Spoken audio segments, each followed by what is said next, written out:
À tous ceux qui ne comprennent pas qu'on leur parle de Noël en novembre, on vous conseille de vous boucher les oreilles. Musique. Par contre, à vous qui aimez bien que Noël commence en novembre, on vous comprend, parce qu'entre nous, il sert à rien ce mois, non? C'est pour ça que les chocolats de Noël Kinder sont déjà chez Intermarché, et le deuxième est à moins 50%, et c'est aussi en drive et en livraison. Intermarché, tous unis contre la vie chère. Jusqu'au 13 novembre, sur le moins cher des deux, hors rayon confiserie, tablettes de chocolat, glace, biscuits et produits frais. Modalité sur intermarché.com. Pour votre santé, bougez plus. Vous aussi, venez vous confier à Olivier Delacroix en appelant le 3921, 50 centimes la minute. Il est minute 48 sur Europe 1 et nous accueillons maintenant Nanou au 3921. Bonsoir Nanou. Bonsoir Olivier. Je suis un peu stressée, même un peu beaucoup, donc désolée si j'ai un peu la voix qui Ne tremble. Ne vous inquiétez pas, tout va bien se passer. Oui. je vous mets au courant d'ores et déjà que comme il est 48, nous pourrons prolonger cette discussion demain. Mais gentil, on va en merci. faire une partie ce soir, puisque nous sommes obligés de... Oui, j'ai pas votre dossier devant les yeux, mais votre fiche, et c'est vrai qu'on ne va pas pouvoir en parler en 10 minutes. Non. Vous avez quel âge, Nanou ? Alors, j'ai 43 ans. D'accord, et vous m'appelez de quelle région ? Des Hauts-de-France. D'accord. Voilà. Que vous est-il arrivé ? Alors, je suis passée d'une personne très active à quelqu'un d'inactif suite à une erreur médicale. Donc, j'ai dû être opérée fin d'année 2017 d'une hernie discale. Donc, ça me comprimait en fait le nerf sciatique, donc je ne pouvais plus bouger. Enfin, c'était très très compliqué. Donc, j'ai dû être opérée d'une très grosse hernie. Donc ça vous bloquait tout le dos, c'est ça ? Tout à fait, le dos, la marche, et ça se transformait en sciatique paralysante. Oui. Donc, en fait, quand le nerf était comprimé, pouf, je tombais. C'est extrêmement sérieux et extrêmement douloureux. Tout à fait. C'est très, très douloureux et ça vous empêche de vivre. Et puis, quand on arrive à devoir être opéré de ça, c'est que on est dans une situation on est au critique. bout, oui, tout à fait. On est vraiment au bout parce que maintenant, c'est vrai qu'ils essayent d'opérer de moins en moins parce que voilà, ils essayent de trouver d'autres solutions alternatives. Oui. Mais moi, j'étais pas dans ce cas-là, malheureusement, et donc du coup, j'ai dû avoir cette première opération.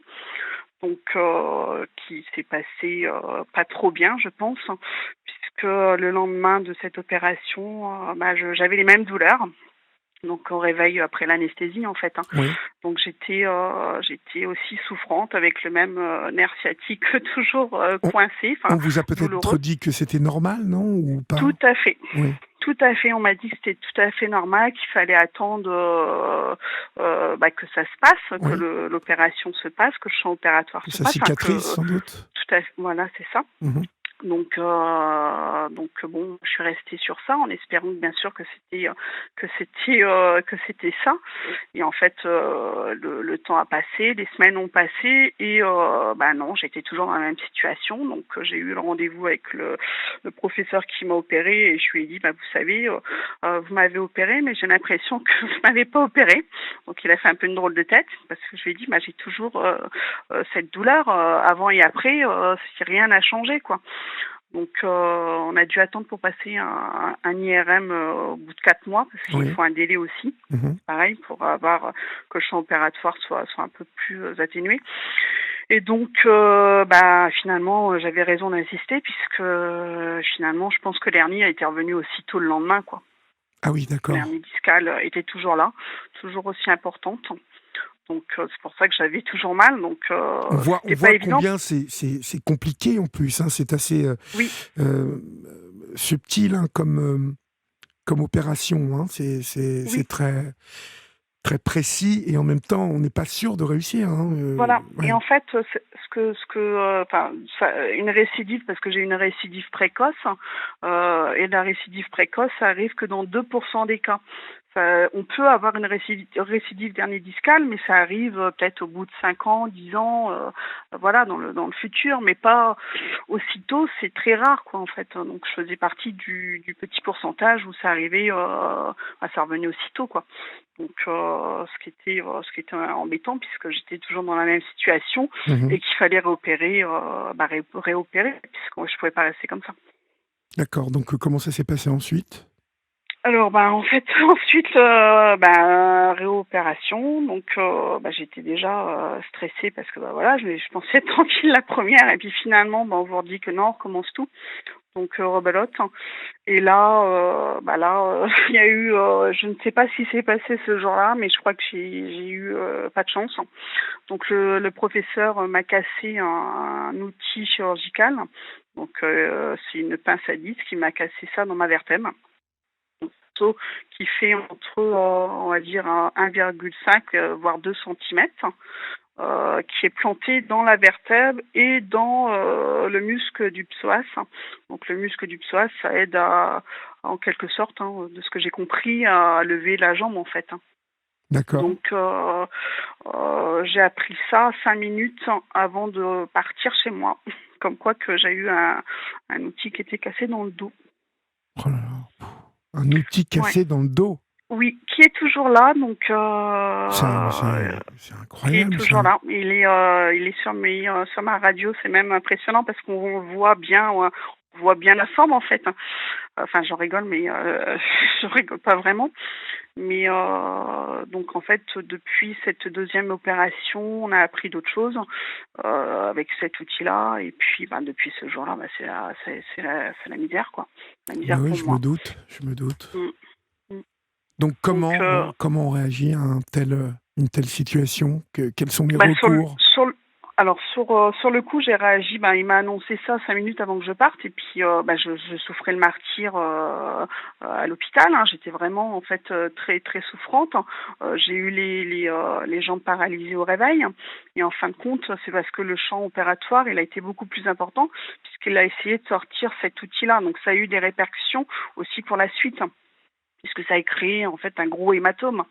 Et donc, quand j'étais à l'hôpital, ils ne comprenaient pas pourquoi j'étais dans cette situation-là, pourquoi je souffrais toujours le martyre, pourquoi j'étais dans des douleurs atroces où je demandais mais rendormez-moi, parce que je souffrais tellement que je ne tenais plus.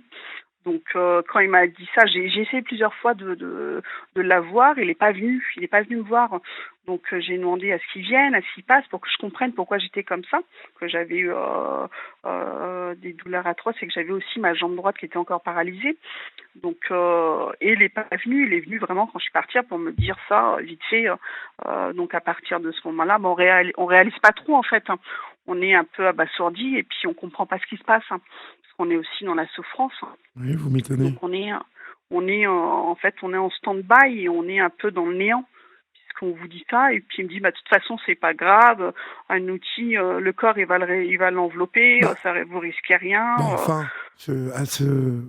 Dans les vertèbres et tout ça, bien sûr que si on risque. Ouais, et en plus maintenant il est très très mal placé ce morceau-là parce que si on veut admettons l'extraire, il est dans une mauvaise zone. Oui, donc vous risquez la paralysie totale. Oui, c'est ce que m'a dit le dernier chirurgien que j'ai consulté pour avoir un état de ma situation actuelle, parce que ça se dégrade. Que faisiez-vous dans la vie? J'étais restauratrice, j'avais des restaurants, donc je travaillais en tant que chef de cuisine, j'étais chef de cuisine, donc métier dans la restauration physique, forcément. Donc, tout le temps debout. Voilà, oui, le debout, le port de charge, etc. Donc, je pense que ça n'a pas aidé pour mon dos, mais un métier que je faisais avec passion et avec amour. Et pareil, on m'a dit du jour au lendemain, c'est fini. Vous arrêtez, vous changez de vie. Et donc, en fait, comment...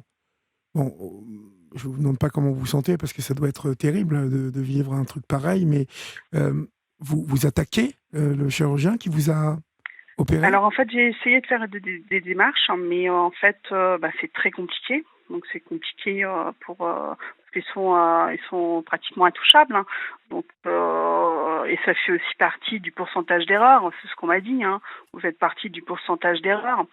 Donc, moi, j'aimerais qu'on me dise ce qui s'est passé ce jour-là, qu'on me dise pourquoi je me retrouve avec un morceau de métal planté dans la vertèbre et dans mon muscle, et qu'on me dise qu'est-ce qui s'est passé.